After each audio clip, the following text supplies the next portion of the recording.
Bonsoir à tous pour l'avant-dernière interview de Street Food Stories. L'avant-dernière, ça va être triste de partir de Lyon, mais heureusement, j'ai un super casting pour finir. Et je suis en compagnie de Stéphane Buron. Stéphane, comment ça va ? Eh ben super bien, après 2 jours, un peu mal aux jambes quand même. Ah, Mais ça, vous avez l'habitude. Ah, c'est parce que c'est fermé en ce moment, le Chabichou, c'est pour ça que vous avez perdu. Ouais, j'ai perdu le rythme. Ouais, exactement. Bon, Stéphane, on vous présente quand même Chabichou à Courchevel. Oui, 2 étoiles depuis quelques semaines, c'est ça ? 38 ans. Eh. Ouais, c'est énorme, hein. Ouais, un C'est peu, énorme, ouais. ça se voit pas sur mon visage. Ça se voit vraiment pas. Ouais. En revanche, ce qu'on voit, c'est ce col tricolore qu'on apprécie tant. Oui. C'était en quelle année le MOF ? 2004, c'est ça ? 2004, la plus belle promotion, si on peut dire. Alors j'ai peut-être fâché certaines. Non, mais on peut le dire. Hein. Certains, mais c'est vrai sur l'équipe de 2004, on a des grands noms. On a des grands noms de la restauration. 2-3 copains, vous nous les citez ? Oui, énormément, beaucoup de Lyonnais, puisqu'ils étaient 5. Il y a Emmanuel Renaud, il y a Christophe Vaquier, il y a David Tissot, Romuald Fassenet, Mathieu Vianney, Joseph Viola, Gilles Reynard de chez Bocuse, qu'on embrasse très fort. Donc voilà, ouais, ça fait un gros 2 personnes du Sénat, il y avait deux personnes du Guillaume Gomez de l'Élysée. Ça fait du monde. Une belle promotion. Ouais, une belle brochette. On va directement taper dans le sujet. Justement, parlons un peu du MOF. Est-ce que ça fait encore rêver les jeunes, le MOF ? Ah j'espère. J'espère. Alors c'est vrai qu'il y a une époque dans ce concours, je pense qu'on était beaucoup d'inscrits. Même de trop, puisque moi quand je l'ai passé, on était 700, plus de 750 à vouloir le passer. Donc c'est vrai que quand on arrive en demi-finale et qu'il en reste plus que 48, ça fait un gros panier à la poubelle. Hein. Mais bon, après c'est l'excellence. Et moi je dis toujours aux jeunes, faites des concours, hein, parce que j'adore ça. Même mon fils qui est dans le métier en fait. Alors après, il faut avoir le temps, pour pouvoir l'accompagner, pour pouvoir réaliser les choses. Et ça fait rêver. Alors bien sûr, il y a d'autres choses qui fait rêver, hein, comme Top Chef. Ça fait rêver parce que ça fait de la visibilité sur les écrans. Mais il n'y a pas que ça, malheureusement, dans la cuisine. Et c'est vrai que ce col bleu, blanc, rouge, quand on le porte, on pense qu'on a fini notre carrière. Et en fin de compte, on n'a pas fini la carrière. C'est presque le début. Hein. On en rentame une autre. Et ça, bien sûr, ça ouvre beaucoup de portes. Moi, je sais que j'ai eu la chance de partir dans le monde avec l'ancien propriétaire du Chabichou, M. Rochdy. Mais bon, j'étais son bras droit et c'est vrai que depuis que j'ai eu ce titre, je parcours le monde entier, beaucoup l'Asie. Mais bon, c'est merveilleux. C'est merveilleux et justement, on va parler un tout petit peu de voyage parce que vous avez un peu bougé quand même dans votre vie. Hein. Vous avez traîné un peu à Cannes, vous êtes parti aux États-Unis aussi. Oui. Alors j'ai fait au Palais de l'Élysée. Bref, vous avez. C'est assez marrant parce que je suis lorrain Nancy même près. D'origine, d'origine et j'ai la chance d'avoir fait. Alors on était 2 petits merdeux. J'ai fait l'apprentissage en même temps avec Frédéric Anton au Pré-Catelan à Paris. Et donc on était 2 merdeux, Anton Buron, voilà. Et puis bien sûr étoilés tous les deux, meilleur ouvrier de France tous les deux. Lui en 2000, moi en 2004. Et l'anecdote, c'est qu'il m'a jugé en 2004, donc c'était assez sympa. Et puis après l'apprentissage, je suis parti 3 ans sur la Côte d'Azur, à Mougins village. C'était le village le plus étoilé de France. Oui. Et j'ai appris avec un chef qui avait 2 étoiles où automatiquement il fallait rester 3 ans.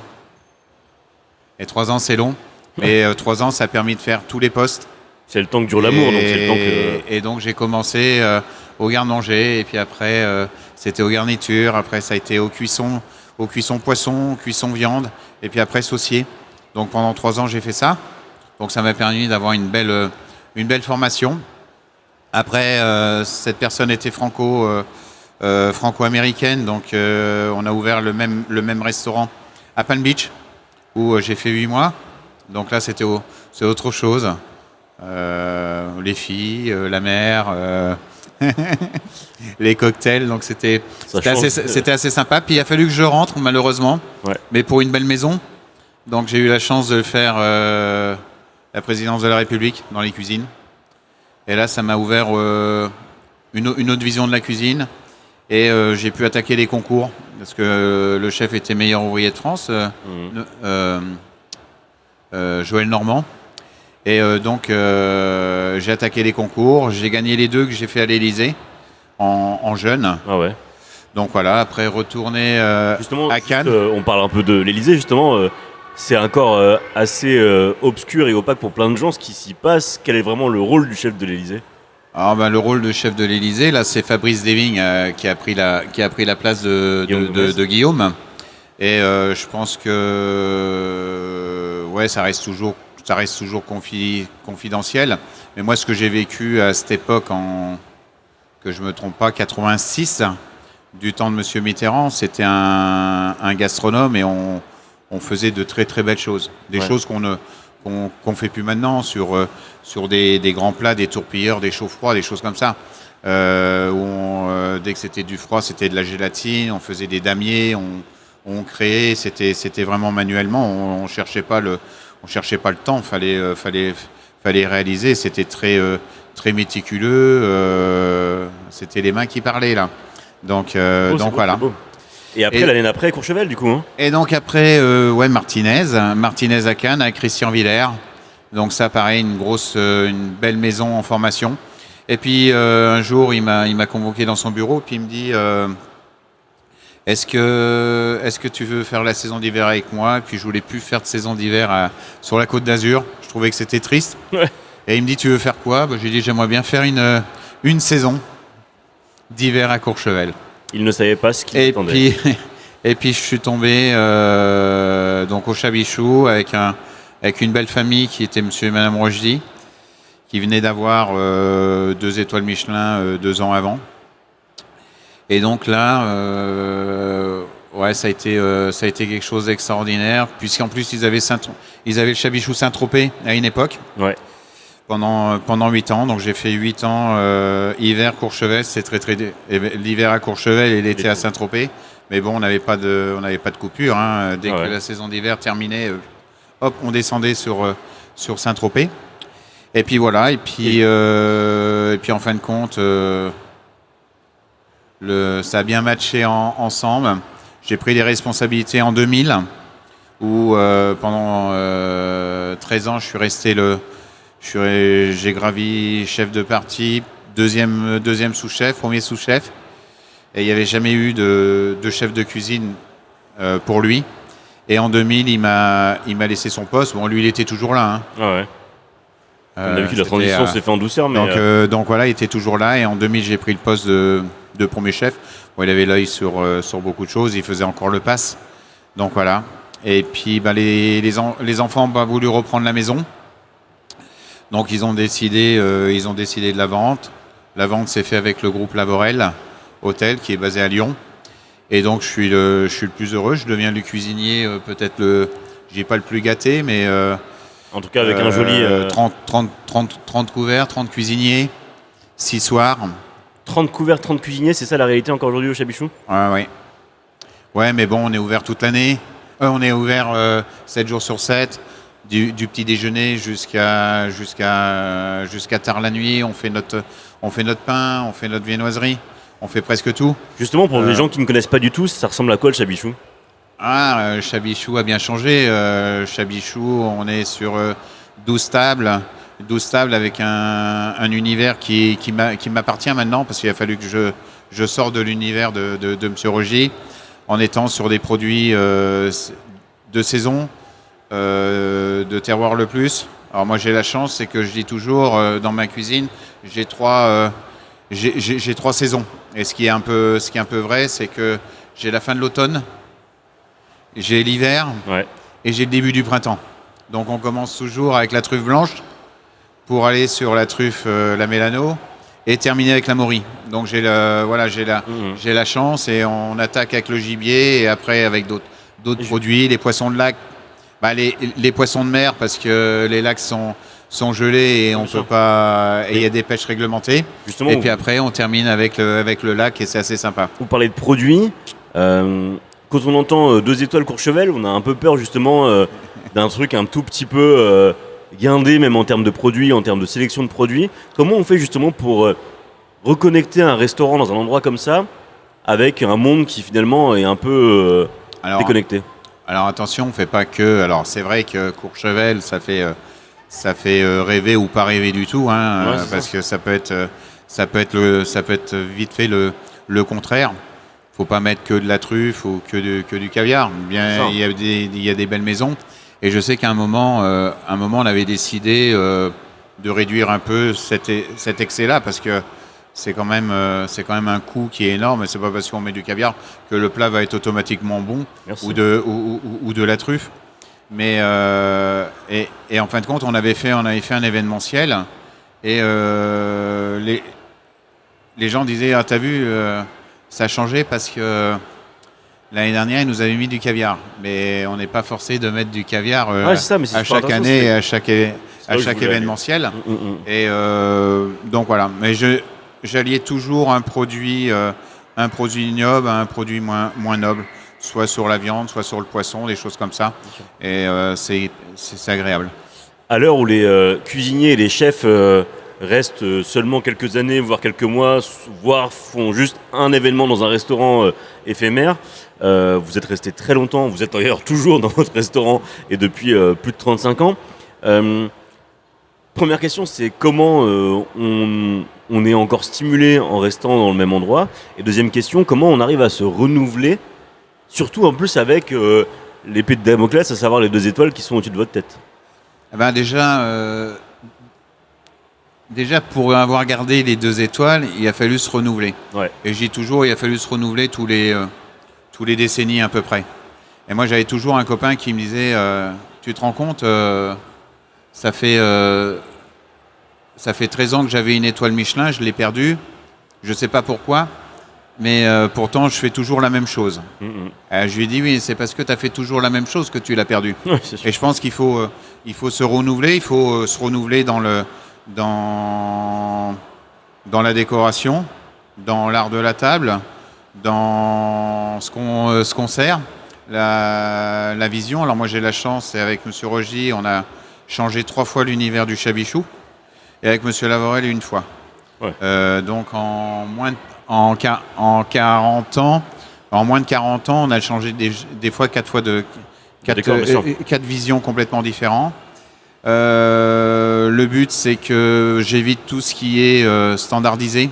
Alors, je vais parler de la vaisselle. Et pourtant, j'ai plein d'amis. Vous m'avez l'air un peu désabusé, mon cher Stéphane. Non. Donc, Bernardo, parce que j'adore Bernardo. Ouais, bien sûr. Mais le problème, c'est qu'on voit du Bernardo dès qu'on va dans des grands restaurants, on voit du Bernardo ou du Sylvie Coquet. Qui fait de la porcelaine à Limoges. Mais qui fait, c'est extraordinaire. Et donc maintenant, je cherche des petites créatrices. Et c'est extraordinaire parce qu'un plat pour moi, un plat est unique. Et l'assiette doit être unique aussi. Et c'est pas du standardisé. Et je m'en excuse. Et ça, j'aime bien parce que je crée ma propre vaisselle avec bien sûr une personne qui la réalise. Et on a des thèmes bien précis au Chabichou sur le champignon. Donc on a fait de la vaisselle forme de champignon, des choses comme ça. J'ai l'artichaut, un souvenir d'enfance de ma mamie. Et j'ai un plat, souvenir d'enfance. On innove, quoi. L'artichaut vinaigrette. Et on sert ça dans un artichaut en porcelaine. Donc voilà, c'est vraiment l'univers. Vous travaillez avec votre fils qui a 25 ans. Ouais, il va avoir bientôt 25 ans. Bientôt 25 ans, ouais, donc dans un mois. À peine 25 ans. Vous travaillez avec votre fils qui est aussi du coup cuisinier, qui travaille avec vous en ce moment au château de Bagnols et qui vous accompagne sur les saisons d'hiver à Courchevel. Votre fils, il appartient à une génération qui se pose pas mal de questions. Pas mal de questions en termes de futur déjà pour la planète pas mal de questions aussi en termes de management et puis de place des jeunes et puis des jeunes femmes aussi en cuisine. Ces questions-là, elles vous font cogiter, elles ont commencé à germer en vous, ça vous a amené à réfléchir justement autrement à beaucoup de choses grâce à votre fils? Alors moi j'ai la chance, j'ai 2 fils qui sont extraordinaires, un qui est menuisier ébéniste et qui me fait des choses pour mon restaurant.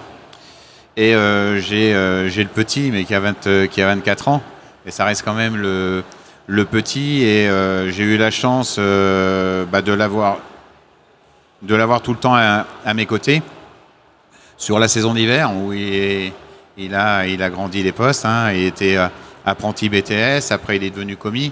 Puis après il m'a fait une réflexion: papa, je vais devenir grand quand avec toi?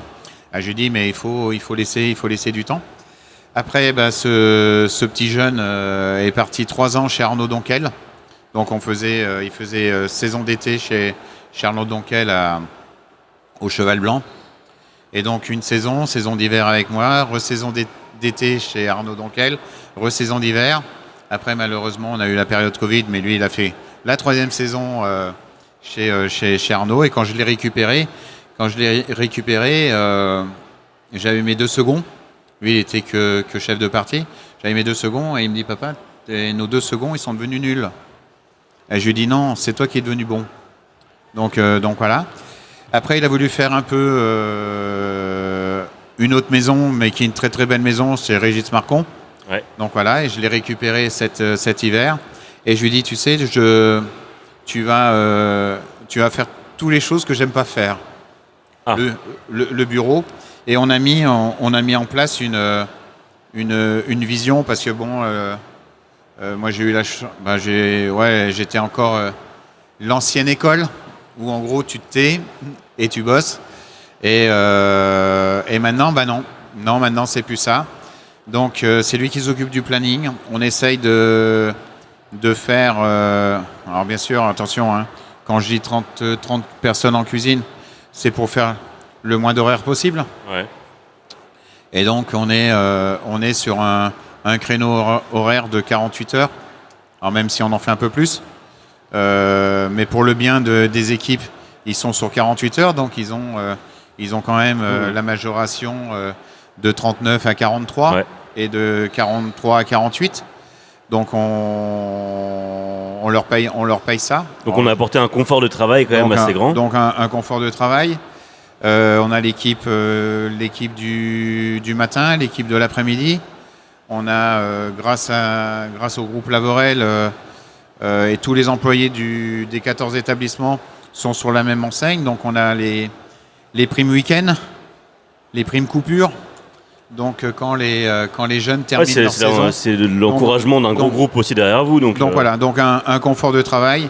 Et si maintenant, alors entre parenthèses, je recherche que 20% chaque année ou 30% de toute ma brigade, voilà, c'est le confort. Et depuis 3 ans, c'est ça. J'en place pour essayer d'en récupérer plus. Ouais. Donc voilà. Justement, j'ai posé la question à beaucoup de restaurateurs autour de cette table. Vous avez un modèle aussi de restaurant qui est un modèle un peu forcément unique, parce que 2 étoiles, il n'y en a pas dans toutes les rues. Non, il n'y en a pas beaucoup.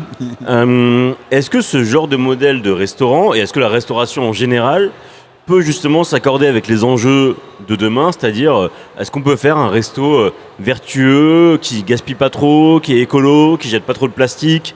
Est-ce que c'est possible d'avoir le resto de demain dès aujourd'hui? Alors on essaye beaucoup de choses. Je veux dire, on essaye beaucoup de choses sur. On évite le papier film, mais bon, parce qu'on a investi dans les boîtes, voilà, avec couvercle, parce que du papier film, on en passait. Ouais. On passe. Les pâtissiers passent un peu plus de papier film que nous en cuisine. Mais c'était des trucs, c'était 1, 2 ou 3 rouleaux de papier film par semaine, et c'est énorme. Après, déjà, j'ai beaucoup de petits producteurs. J'ai beaucoup de petits producteurs sur Paris. Et là, j'essaye de réduire quand même, à la place que chaque producteur envoie par Chronofray et choses comme ça. J'essaye de les Mutualiser, regrouper hein. sur une plateforme et même que ça soit un autre distributeur qui me prenne les 2, 3, 4 ou 5 fournisseurs. Donc voilà, ça, c'est aussi, aussi un, Des réflexions que vous un poussez, gage. Voilà, on essaye. Ok. On essaye. Et justement, quand on a 2 étoiles et qu'on est meilleur ouvrier de France, on se frotte à la street food.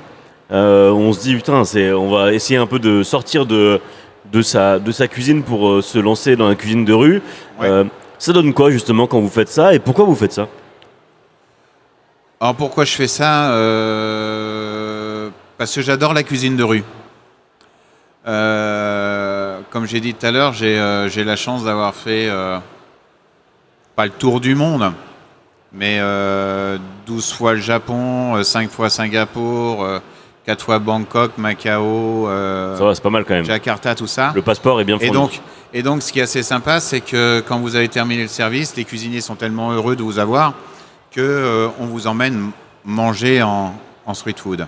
Et là, on découvre la cuisine de rue à minuit, 1h du matin, 2h du matin, Ouais. voire 3h du matin, parce qu'on peut manger en Asie 24 heures sur 24, et on découvre des belles choses.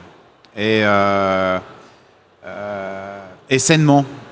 C'est sainement. Quand je dis sainement, les personnes qui font la cuisine de rue sont pas forcées de frire les choses, de cuire dans l'huile, de mettre de la mayonnaise ou du ketchup ou des sauces qui sont qu'on peut trouver un peu partout. Alors je vais peut-être pas faire beaucoup d'amis parce qu'on peut faire des bonnes sauces, on peut faire des bons jus en mettant des bons produits, du ponzu yuzu, tous ces condiments qu'on peut intégrer dans la cuisine de rue, simplement. Ouais, donc en voilà. gros, le Ça regard un peu méprisant qu'avait la gastronomie pour la street food, il n'est pas du tout justifié si on travaille bien en fait. Voilà, je pense qu'on peut faire des choses, magnifiques. Moi, donc j'ai fait, j'adore le cochon, donc j'ai fait un plat autour de cochon avec un bon jus mijoté à base de truffes. Génial. Donc voilà, mais Donc le cochon de la tête aux pieds. et le cochon de la tête aux pieds. Et c'est vrai que c'était la première fois que je faisais un événementiel comme ça, et j'ai apprécié et je suis super content. Et ça donne une ouverture, sur l'année prochaine déjà. Ah, donc on vous retrouve Non. l'année prochaine. J'espère. Et on mangera quoi du coup l'année prochaine? Vous avez déjà une petite idée ou au moins Ouais, je partirai complètement sur autre chose. Ah, Je serai plus sur une petite raviole avec un bouillon asiatique, choses comme ça. Parce que j'adore l'Asie, parce que ma cuisine au Chabichou a beaucoup d'assaisonnement d'Asie. bon, bah le rendez-vous est pris alors. Ouais. On se voit l'année prochaine. Bah si c'est vous, j'arrive. Bon bah si c'est vous, j'arrive aussi. Merci beaucoup Stéphane et à Merci. très bientôt. Merci à beaucoup, vous. bonne soirée. Merci à vous tous.